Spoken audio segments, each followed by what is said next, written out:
Today, we're going to be talking about when you run out of fucks. This is going to be for my entrepreneur ladies. This is going to be for those in corporate settings. It could even apply to employees, see if you're an employee for a large corporation. But we're going to talk about when you run out of fucks and what to do next. So, my name is Lynette and I'm the host, and we're going to be going over some of the things. I will put some disclaimers in there. I have ran into this situation, and that's why I think it's so important for me to share it with you. I actually sold my practice in 2019 and I had to find my why again. If you are into the Simon, I forgot his last name, you'll understand about finding your why. Why are you doing what you do? Why do you love it? Why do you hate it? What do you wish you could have done differently? I'm at that situation where I've started to do things differently. I started my business again in 2020, and I work now with exclusive group of people that are either on referral basis or in my niche marketing type things. And I just kind of took it down a step. I think I grew too fast. I was in business for 17 years, and I think I grew too fast, and I didn't have a really good foundation to begin with. So I ran into some issues where I was managing everything, handling everything, even with delegation. My systems and that may have needed a little bit more work, but I was doing it by myself as a mother, as a wife, a business owner. I had 2 offices, and I had multiple employees that counted on me, and as well as my clients. So, it was just a little bit too much. I also had some personal, losses in my family, so it kinda just threw me through a loop, and I decided to take a step back. I sold my practice, took some time off, and I'm back into it. I have over 30 years experience. I do love what I do, but it took a hard toll on me having everything all at once happen. So we're going to go over about that, about, this isn't pushing through. It's about what's true. It's about how to make those decisions so that you never get to the point like I was in, that you always have something to fall back on. So not only am I talking from my personal life, but also the tips that I would give to my clients. And actually, what was funny is I actually gave to my clients, even though I was going through the same thing. So let's go ahead and dive in. So, what hitting empty feels like. So, you can't make yourself care about things that you used to care deeply about. You're finding that even if you have a 3-day weekend or a vacation or everything, you come back and you're still dreading that Monday. You're still dreading having to talk to that client. The things that you used to care about just hold no joy for you anymore. This could even be in your personal life. But when you go to work, you want to be able to enjoy what you do, if it's the networking or the meeting with new clients or doing the work itself. You're just not finding that you care anymore about it. This is what is feeling like, you're hitting that wall and something needs to change. So, next one is even the wins feel flat and you're not sure when that started. So, even if you got the new client or won the new bid or um, hired a new employee or anything, it's still like it's just not enough. You don't get a lot of joy out of it. You don't feel accomplished. You don't feel proud of yourself. Um, it just feels flat. Number 3 is motivation tactics that used to work, vision boards, goals, podcasts, they feel hollow now. You are finding that your motivation and your vision boards are actually about moving to a different country. It's about not things like, goals like, paying off your home or something. It's literally trying to escape. So those are things that need to be addressed also. So you're showing up, but the part of you that used to show up with energy is just not there. You wake up in the morning and you dread going into the office or you dread going to the job, and you're just not finding that motivation that you once had. And now you're getting just burnt out on it. Even if you get enough rest or anything, if you feel burnt out, fatigued, tired, grumpy, anything, there's something going on that you need to address. You need to take a step back and look and see what's going on. Number 5 is everything feels like an obligation instead of a choice, even the things that you once loved. Like I said before, let's say that you loved going on, car rides or, you like to play sports or, go to the gym and you're just not finding any joy in that anymore. You can actually find that you are getting a little burnt out and the things that you used to enjoy, you're just not enjoying anymore. And number 6, you're too tired to figure out why you're tired. I'm so tired. Yeah, I know that. The recursive exhaustion of empty. It's basically you never can regenerate because you're always stressed, concerned, unmotivated, whatever the situation is, to be able to look that there's a positive tomorrow. So 6 things to do when the well is dry. So when you're hitting that wall, when you're, just not feeling motivated, here's some things that you can change in your day-to-day activities that might help you just find the motivation a little bit. And you might find that even a little bit of motivation or a little bit of rewarding yourself for things that you've done, that you've accomplished, you might find that there's like this snowball effect that you all of a sudden you find that joy again. So stop performing first. Stop performing energy you don't have. Don't be fake. Don't lie to yourself. I mean, I know the expression fake it till you make it, but that's not when you are struggling. That's if you have the motivation and you want to get ahead. But if you don't have that motivation to get ahead, st- stop lying to yourself. If you need help with something, you need to ask. What's the saying? Mouths don't get fed. So stop performing energy that you don't have. Not with your team, not online, not with clients. The performance costs more than honesty and it delays real recovery. Like I said, the fake it till you make it when you are having issues with burnout and things like that is not the same thing as being motivated to get out and do big things. Number two, don't make major decisions.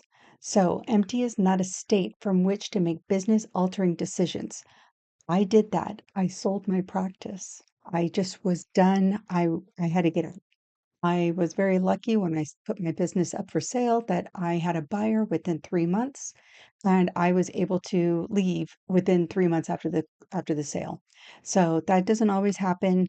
Definitely don't give up, but you might have to just take a step back and kind of look in before you make any major decisions. Make sure you do that. So, the strategic question, the big pivot, the major hire, they all wait until you're back to who you are. Number three, reduce the load now, not eventually, now. What is one commitment that can be delayed, delegated, or released? Maybe you have a client that you just can't stand working with. Refer them out or just let them know that you're going in a different direction and that you can no longer work with that person. Um, if it's, contracts or this or that, pass it on to a lawyer, have them review your contracts. If it's that you're micromanaging your staff, put someone in charge, give them a promotion, and you step away from it and go do the things that you love with your business.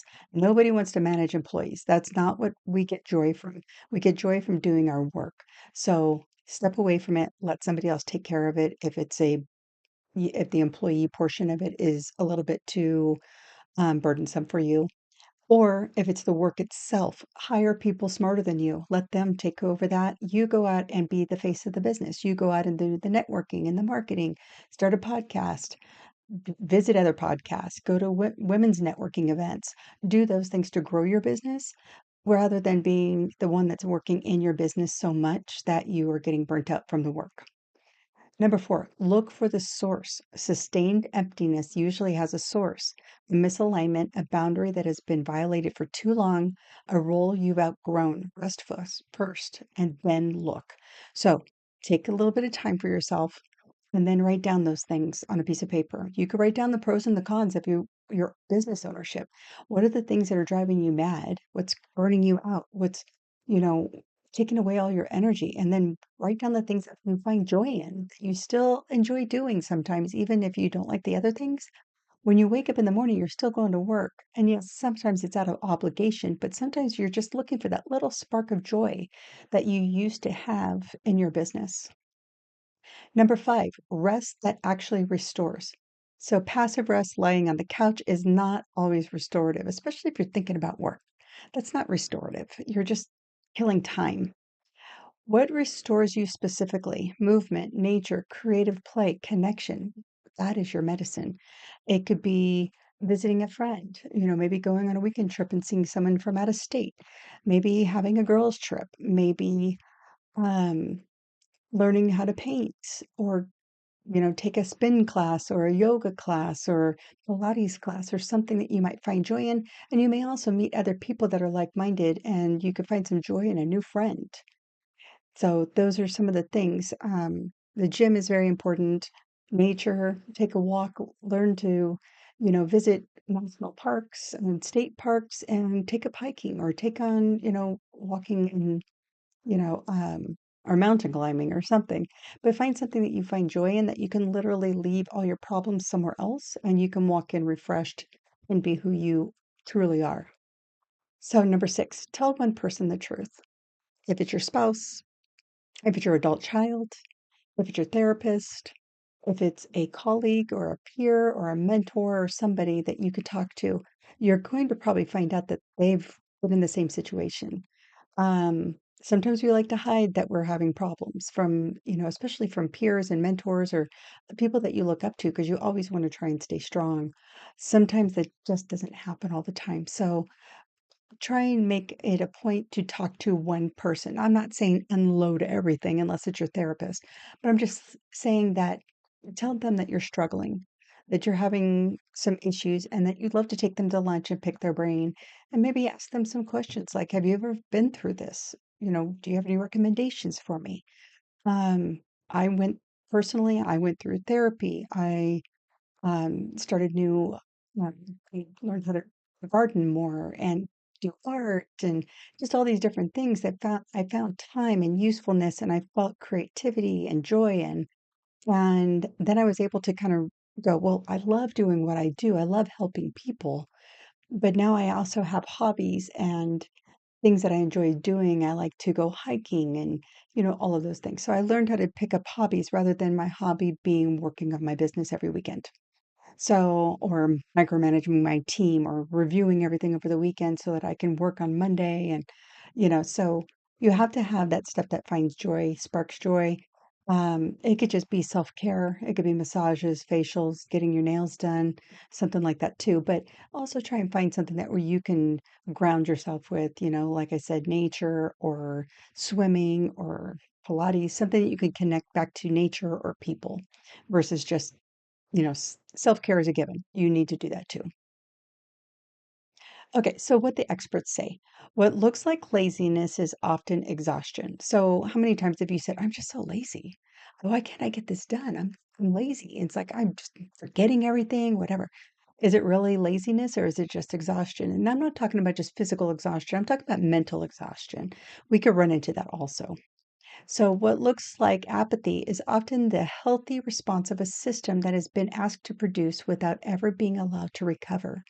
If you're constantly going, going, going, we're not robots. We can only do so much all at once. So, if we constantly are doing that 7 days a week, 365 days a year, we're gonna burn out. So, you have to be able to learn how to delegate responsibility, how to take time for yourself and your family. And we're going to have other videos about work-life balances, things that I've learned, things that I'm still working on that I want to share with people. The second quote is there is a version of not caring that is actually wisdom. Your nervous system refusing to pretend that the current pace is sustainable. That refusal deserves your attention, not your shame. So when you give up caring about something, it's saying that that's wisdom. It's like your body is telling you, hey, don't care about that because it's not going to make a difference because you're pushing yourself too much. So the current pace is not sustainable. So that is really good words. You should probably write it down somewhere. Current pace is unsustainable. So um, that might give you a minute to take a deep breath and kind of slow down. So I like to recommend books, a couple books. One is called Burnout by Emily and Amelia Nagoski. What to do when the stress cycle has been completed and the tank is genuinely empty. Science-backed and specific. So great book to read. I have not read that one yet, but it's definitely going to be in my Audible. Second one is Thrive by Ariana Huffington. What it looks like to rebuild after hitting the wall and the specific practices that make sustainable performance possible. This is one I actually have not heard of until I created this. this presentation, and it's definitely one that I'm going to put in my Audible. Definitely, we're going to do it today. Okay. Empty is honest, and honest is the starting point. So, running out of energy is your body's way of telling the truth about the pace that you've been keeping. You are allowed to stop performing and start recovering without apology. Empty place is not the end, it is the most honest starting point you've had in a while. What you build after this with this level of clarity will be better than what you had before. Empty is not the end, it's the most honest place you've been in a long time. When you get to that breaking point, it's going to be the first time that you're really honest with yourself. Make sure that you are listening to your thoughts and your how you feel physically and how you feel mentally, and take a step back and really sit down with yourself and see if it's something that you can sustain. If it's not, you need to definitely seek some, maybe therapist, maybe a peer group or something so that you can get back your life again. So, owning a business is not easy, especially if you don't have a large business where you have a big team where you just sit behind a cushy desk. Um, Micromanaging, managing, wearing all the hats and everything can lead to burnout. So just be honest with yourself. If you are reaching that end point, I'm not talking about just a little burnout this week. I'm talking about the end point where every day feels like a burden when you go to work. It might be time to take a step back, delegate some responsibilities, talk to someone, create a diary, write down your pros and cons, things like that. But definitely, I do recommend therapy or peer groups or something like that to help you. So take a moment to reflect. What is the one thing that you have been forcing yourself to care about that you genuinely don't have the energy for right now? And what will it mean to stop pretending? So sit with this, write it down, and let's work through it together. So, like I said, if you are running into that brick wall, um, it's nothing to be ashamed of. It's something that your body is telling you need to stop doing what you're doing. So it's good time to start taking maybe some classes or something that's going to help you. Read some of the books I recommended. There's no links or anything like that. You can go onto Amazon, Audible, wherever you want to go. There's no monetary gain for me on that. It's just I like to share this with you because some people are visual learners. They like the PowerPoints, they like the presentations. Some people like to have Audible, and some people like to have books. So whatever works for you. Now, if you get it, you got to read it. You got to look at it. You got to listen to it. You got to do something. Don't just buy things. I used to do that to where I would buy a course and then it would sit for 2 years and I'd be like, "Oh, I forgot all about that." I do. I am guilty about it. I do have some Audible books in my Audible that I purchased that I still have not listened to. I have books sitting on shelves that I have not read. Try and just do one. Just tackle one book, one Audible, one course or something, just one. Don't find everything because they'll sell them to you, and you may feel overwhelmed to like, where do I start? Which one do I buy? Buy the one or sign up for the one or whatever that resonates with you, that you feel that that is what I'm looking for. Everything has some kind of a little memo or something like that that's going to tell you exactly what it's about. So make sure you read that so that you know what you're getting into and that it applies to your situation. Okay. Okay. So start this month.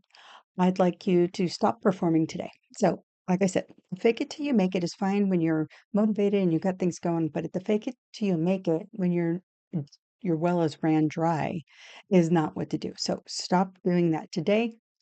Stop pretending you're just hurting yourself. So that is the first thing you need to do. What am I going to do today? I'm going to stop pretending that everything's perfect. If you need help, you get help. Number two, name what you're done carrying. That's part of that pros and cons about your business. Find something on that list that you can delegate to somebody else that you no longer want to do. Um, if it's a client or if it's an account that you work on or something like that, you just don't want to do it anymore. You need to delegate it. So, I am currently out of energy for blank. Write that down. Complete the sentence fully. This is your starting inventory. So that's going to be one of your cons on your list. So what am I currently out of energy for right now? Number 3, remove one commitment today. Delegate. If you are sick of looking at your emails every morning because it causes you a little bit of anxiety or a panic attack or you're just not looking forward to it, let somebody else do it. Let them screen all of your emails. Let them decide which ones you need to pay attention to. Have your email go to somebody else. Let them do it, and then they will flag you and let you know of anything that you should be taking care of personally.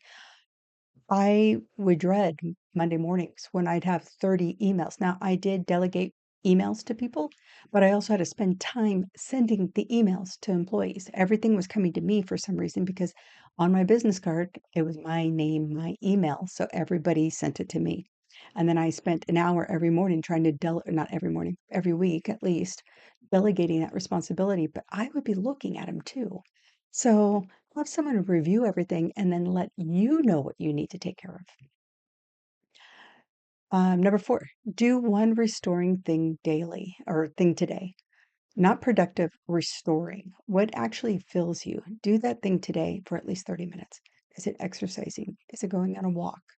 Is it taking a bath? Is it, painting your nails? Just do something for yourself where you could take a little bit of time, no interruptions. If you're married and have children, have the husband take the kids out for dinner. Just something that you could just stay and be still. Number 5, tell one person the truth. Like I said, I'm running on empty right now. Text it, write it, send it to your best friend, send it to your mother, send it to your father, talk to your spouse. And I'm sure your spouse already knows though. So, but um, send it to a person that you admire in your industry or in another industry, another woman, another man, whatever, and let them know I'm having a rough time right now. Do you have some time to talk? And you'll probably find out that more people are willing to help you than you think. And there's no shame in saying that I need help, especially in business, because we've all faced a day at least, where we are just burnt out and we don't know how we're going to recharge. And we literally just want to throw up our hands and just give up and walk away. That may not be an option. And we definitely don't want anybody to just close the doors just because they're burnt out and then regret it later. So I hope you enjoyed that. I just went over some things. I do have some more information on my Substack. Goes into this a little bit more in more detail. You can find the link right in our description. But also, we are going to be doing more videos. So please make sure that you like, subscribe, and turn on the notifications here. I'd love to hear from you, so make sure you leave a comment. Let me know what step you're going to do today. Maybe even tell me something you might be burnt out on. Is it employees? Is it emails? Is it clients? Just anything, just to be interactive and let other people that are watching this video know that they are not alone. And also, if you do have any questions, concerns, or anything, you're more than welcome to visit our website, atprosinc.com. There's a link for setting up a consultation with me if you're interested in any of our services that we offer. But also, there is an email address, and you're more than welcome to reach out to me with any questions or concerns or anything like that. I get the email. I try and read everything unless it's junk mail. Um, but I would love to hear from you. And then also, like I said, we are on Substack and we are on Instagram. Instagram is just going to be for motivation and fun stuff and everything like that. But they're both under Tax Tips and Tea. The links are in the description. And I really hope that you do join us. And I look forward to talking to you, seeing you, following you on socials, and make sure that you check out our next video. We should have a link on one of these sites, and I hope you find some value out of it. Thank you so much. I'm Lynette. Talk to you soon.